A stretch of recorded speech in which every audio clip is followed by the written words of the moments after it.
एक और खबर आ रही है यूपी से कि वहाँ एक होटल में कांवड़ यात्री जो जाते हैं वो लोग खाना खाने गए थे, लेकिन उनके खाने में प्याज निकल आया। तो इसके वजह से गुस्सा होकर उसका जो होटल था, कांवड़ियों ने मिलकर उसका होटल तोड़ दिया, उसके लोगों को मारा, स्टाफ वालों को। अब बताइए कहाँ तक सही है? इत्तेफाक से हो सकता है, इंसान से गलती हो सकती है, तो आप ना खाए, उसे हटा दे। अब इसके लिए बताइए कि मारना पीटना तोड़ देना, उसकी रोजी रोटी थी उसको छीन लेना, ये कहाँ तक सही है? आप तो भगवान को देखने के लिए जा रहे हैं, भगवान के अच्छे काम के लिए जा रहे हैं, तो रास्ते में गलत काम क्यों करना?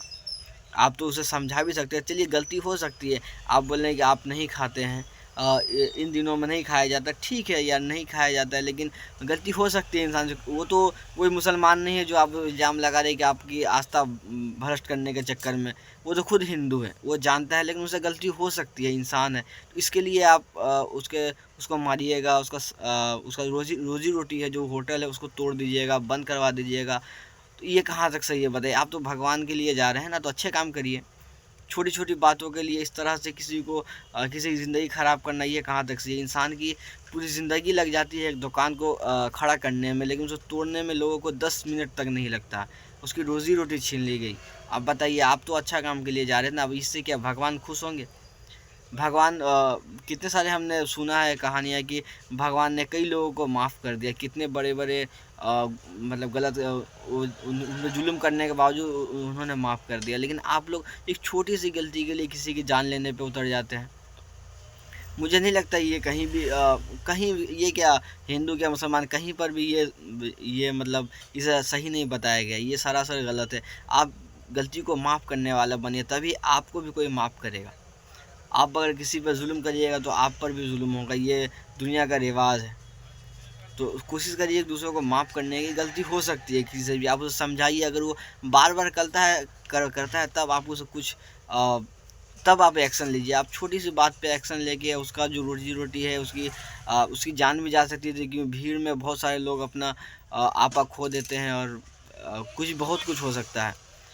तो आप लोगों से रिक्वेस्ट है कि इस तरह से ना करें। आप लोग अच्छे काम के लिए जा रहे हैं, जाए और लोगों को माफ़ करने की कोशिश करिए।